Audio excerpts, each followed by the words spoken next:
Hello दोस्तों, कैसे हैं आप? उम्मीद करती हूँ आप सभी बहुत अच्छे होंगे। चलिए जानते हैं अपनी आज की कहानी के बारे में। ममता जी फटाफट अपने कमरे में आईं और अपने पति मनोहर जी को जगाया। मनोहर जी हड़बड़ा कर उठे। उठते ही घड़ी की तरफ देखा तो अभी तो सुबह के 7 बज रहे थे। जैसे तैसे अपनी आंखों को मलते हुए मनोहर जी ममता जी से बोले, अरे आज तुमको क्या हो गया है? तुमसे कहकर सोया था ना कि मुझे जल्दी मत उठाना। रात को जरूरी काम कर रहा था, फिर भी तुमने मुझे जल्दी उठा दिया। तुम्हें पता है ना, जब मेरी नींद पूरी नहीं होती है तो दिन भर मैं परेशान रहता हूँ। अब पूरे दिन मुझे परेशान होना पड़ेगा। उनकी बात सुनकर ममता जी घबराती हुई बोली, अरे आपको आपकी नींद की पड़ी है, जल्दी उठो।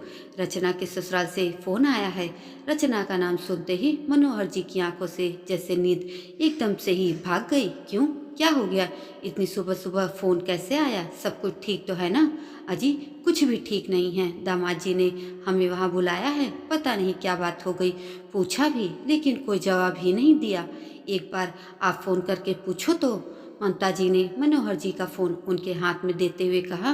मनोहर जी ने भी फटाफट से फोन लिया और अपने दामाद मयंक को फोन लगा दिया, लेकिन मयंक ने फोन उठाया ही नहीं। 2-3 बार मनोहर जी ने लगातार मयंक को फोन किया, पर उनका रिस्पांस न मिलने पर उन्हें चिंता होने लगी थी। पता नहीं क्या बात हो गई है, दामाद जी तो फोन उठा ही नहीं रहे हैं। जाओ तुम जल्दी से तैयार हो जाओ, हम सब थोड़ी देर में ही निकलते हैं। मनोहर जी के कहने पर ममता जी फटाफट बिना नहाए धोए ही तैयार हो गईं और फिर दोनों पति पत्नी बिना चाय पिए ही घर से रवाना हो गए। अभी 2 महीने पहले ही तो रचना की शादी मयंक के साथ की है। अपनी तरफ से सब कुछ देखभाल कर ही ये रिश्ता किया था। मयंक आज के जमाने का पढ़ा लिखा समझदार लड़का है। वही रचना भी तो पढ़ी लिखी और संस्कारी लड़की है। वह परिवार के साथ मिलजुल कर साथ साथ रहने पर ही विश्वास करती है। घर में सास वंदना जी हैं, जेठ जेठानी भी हैं उसके, लेकिन वो तो बाहर रहते हैं। हाँ, ये अलग बात है कि पगफेरे के बाद से अभी तक वो मायके नहीं आई है। 2-3 बार उससे मिलने की सोचकर फोन किया तो समधन जी ने कहा कि आज तो इन लोगों के घूमने का प्रोग्राम है। तब हम दोनों ही हमेशा चुप हो रह जाते थे, ये सोचकर कि बिटिया तो अपने ससुराल में खुश है, तो फिर ऐसा अचानक उनके घर में क्या हो गया आज? मयंक ने उन्हें फोन करके इतनी सुबह क्यों बुला लिया है? दोनों पति पत्नी रास्ते भर यही कयास लगाते हुए आखिरकार अपनी बेटी के ससुराल पहुंच गए, जो कि आधे घंटे की दूरी पर ही था। वहां पहुंचकर देखा तो दरवाजा खुला हुआ था, पर ऐसे कैसे अंदर जा सकते थे, इसलिए उन्होंने डोर बेल बजाई। तभी अंदर से वंदना जी की आवाज आई, अंदर आ जाइए आप लोग, हम आपका ही इंतजार कर रहे हैं। आवाज सुनकर मनोहर जी ने ममता जी की तरफ देखा और फिर दोनों अंदर चले आए। देखा वंदना जी और मयंक सोफे पर बैठे हुए थे। वही रचना नजर नहीं आ रही थी कहीं भी। उन्होंने इधर उधर देखा तो वंदना जी बोली, उसे अभी बुला रहे हैं, पहले आप लोग बैठिए, हमें आपसे जरूरी बात करनी है। तब मनोहर जी और ममता जी आकर सोफे पर बैठ गए। मनोहर जी ने मयंक की तरफ देखा तो वो शायद गुस्से में लग रहा था। ना कोई पैर छूना, ना ही कोई प्रणाम दुआ सलाम। उन्हें बड़ी हैरानी हुई। मन ही मन उधेड़ बुन चल रही थी कि आखिर हुआ क्या है। यही स्थिति ममता जी की भी थी।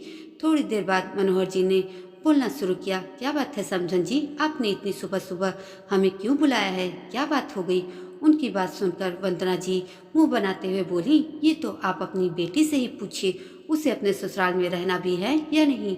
उनकी बात सुनकर ममता जी घबरा गईं और अपने सीने पर हाथ रखते हुए बोली, ऐसा भी क्या हो गया समधन जी?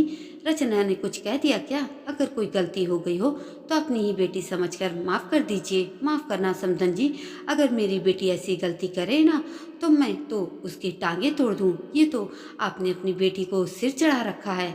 अपनी गलती मानने की जगह उसने आपको फोन लगा दिया। वंदना जी को सुनने को तैयार ही नहीं हुई। बिना पूरी बात बताई ही बस अपने मन की भड़ास निकालते जा रही थी। वहीं मनोहर जी और ममता जी सोच रहे थे कि आखिर रचना ने उन्हें फोन कब किया। ममता जी ने मयंक की तरफ देखा, लेकिन वो तो अभी भी कुछ नहीं बोल रहा था। इतने में मनोहर जी वंदना जी से बोले, पर समधन जी आप बताएंगे भी हुआ क्या है? आखिर रचना ने ऐसा भी क्या कर दिया? और आप रचना को बुलाइए, उसके सामने ही बात होगी। अरे क्या सिखाया है आपने उसे? बस आपने मेरे पल्ले से बांध दिया उसको, मेरी पूरी जिंदगी बर्बाद कर दी। ऐसी औरत जिसे कि अपने पति की भावनाओं का कोई भी ख्याल नहीं है। अब तो मयंक भी बीच में बोल पड़ा। उसे इस तरह चिल्लाते देखकर मनोहर जी खड़े हो गए। इतने में रचना भी अपने कमरे में से निकलकर बाहर आ गई। रचना को देखते ही ममता जी की चीख निकल गई। उसके चेहरे पर चोट के निशान थे। साफ पता चल रहा था कि उसे मारा पीटा गया है। रचना, क्या हुआ तुझे? ये चोट के निशान कैसे? क्या किया है तेरे साथ इन लोगों ने? ममता जी लगभग रोती हुई रचना की तरफ दौड़ी और उसे अपनी बाहों में भरकर बोली।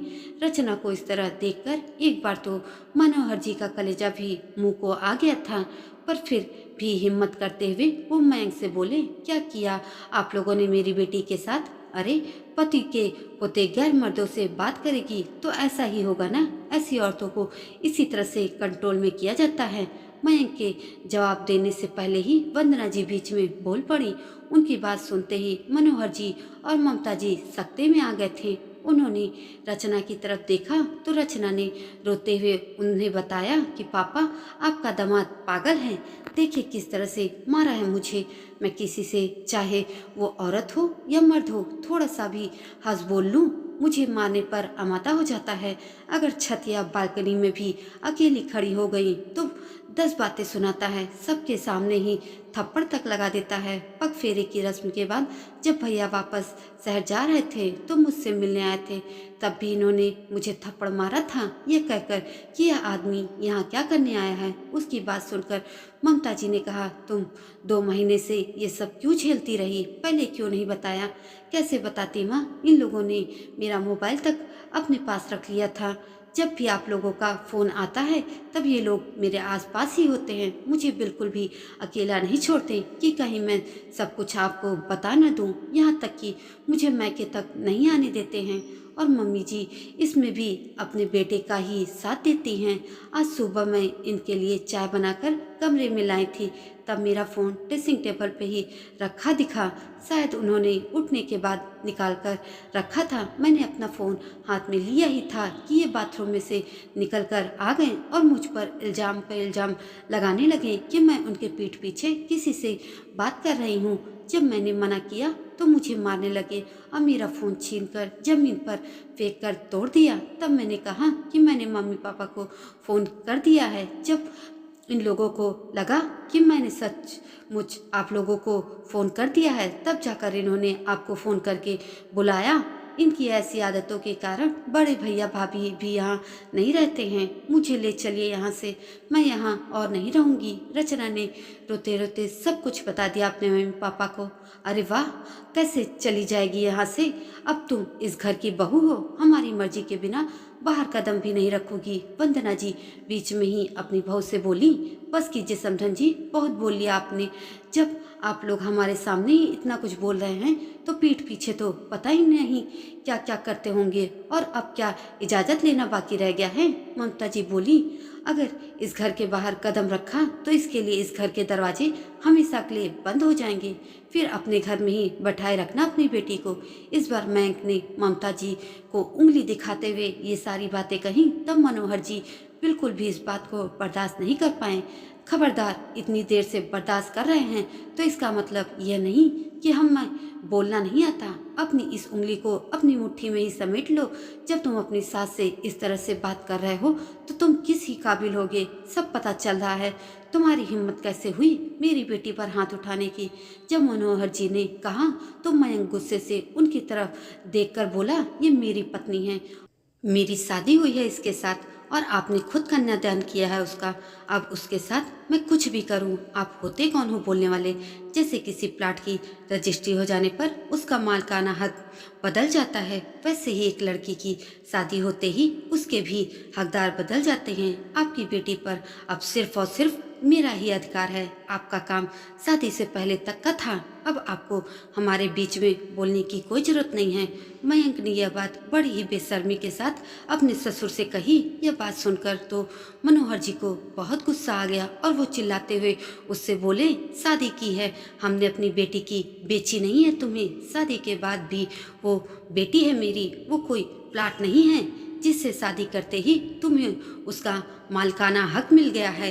एक औरत में और एक प्लाट में बहुत फर्क होता है। कितनी गंदी सोच है तुम्हारी। अफसोस होता है मुझे कि मैंने तुम्हें अपनी बेटी के लायक समझा, पर मैं यह भूल गया था कि एक दो या दो तीन मुलाकात में अंदर की गंदगी बाहर नहीं दिखाई देती है, सिर्फ वही दिखता है जो हमारे सामने पेश किया जाता है। और तुमसे अपनी बेटी की शादी करवा के मैंने बहुत बड़ी भूल कर दी है। अब मेरी बेटी इस घर में एक पल और नहीं रहेगी। मनोहर जी भी गुस्से में चिल्लाते हुए अपने दामाद से बोले। गुस्से में ही वो अपनी बेटी को लेकर वहां से चले गए। सबसे पहले वो रचना को लेकर पुलिस स्टेशन पहुंचे और फिर मयंक और वंदना जी के खिलाफ एफआईआर करवाई। तब रचना की स्थिति को देखकर पुलिस भी तुरंत एक्शन में आ गई और मयंक और वंदना जी को गिरफ्तार कर लिया गया। कुछ दिनों बाद तलाक के लिए अर्जी भी दे दी थी रचना ने जिससे जल्द ही रचना को तलाक भी मिल गया। दोस्तों, हमारे समाज में भी कुछ ऐसे ही घटिया सोच के लोग हैं जो शादी के बाद लड़कियों को अपनी जागीर समझकर उस पर अपना मालिकाना हक जताने लगते हैं, लेकिन वो भूल जाते हैं कि उस पे भी अपनी जिंदगी जीने का पूरा हक है।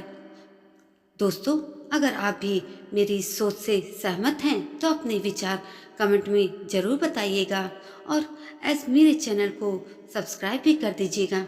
धन्यवाद।